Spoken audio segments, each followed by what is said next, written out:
राम राम शेतकरी बंधूंनो, स्वागत आहे तुमचं आपल्या ग्रेट शेतकरी यूट्यूब चॅनलवर। बघा शेतकरी मित्रांनो, आज 22 फेब्रुवारी 2026 रोजी आजच्या आपण संपूर्ण महाराष्ट्रामधील कापूस बाजारभाव या व्हिडिओच्या माध्यमातून लाईव्ह स्वरूपात जाणून घेणार आहोत। तत्पूर्वी आपण चॅनलवर नवीन असाल चॅनलला सबस्क्राईब करा, जेणेकरून आपल्याला दररोज बाजारभाव अपडेट जाणून घेण्यासाठी मदत होईल।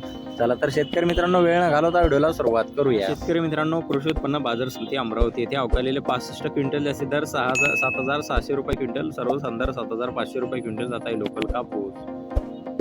बघा पुढे आहे राळेगाव बाजार समिती जास्तीत दर 7,545 रुपये क्विंटल जात आहे लोकल कापूस। बघा तसे पुढील बाजार समिती समुद्रपूर येथे जास्तीत दर 7,700 रुपये क्विंटल, सर्वसाधारण 7,500 रुपये क्विंटल जात आहे लोकल कापूस। बघा तसे पुढील बाजार समिती आहे अकोला बाजार समिती जास्तीत दर 8,010 रुपये क्विंटल जात आहे लोकल कापूस। बघा पुढे आहे उमरेड येथे जास्तीत दर 7,750 रुपये क्विंटल जात आहे लोकल कापूस। बघा पुढे आहे किल्ले धारूर बीड येथे जास्तीत दर 7,636 रुपये क्विंटल, सर्वसाधारण 7,500 रुपये क्विंटल जात आहे लोकल कापूस। बघा तसे पुढील बाजार समिती आहे सिंधी सेलू येथे जास्तीत दर 7,900 रुपये क्विंटल, सर्वसाधारण 7,750 रुपये क्विंटल जात आहे लांब स्टेपल कापूस। बघा तसे पुढील बाजार समिती हिंगणघाट येथे जास्तीत दर 7,900 रुपये क्विंटल जात आहे मध्य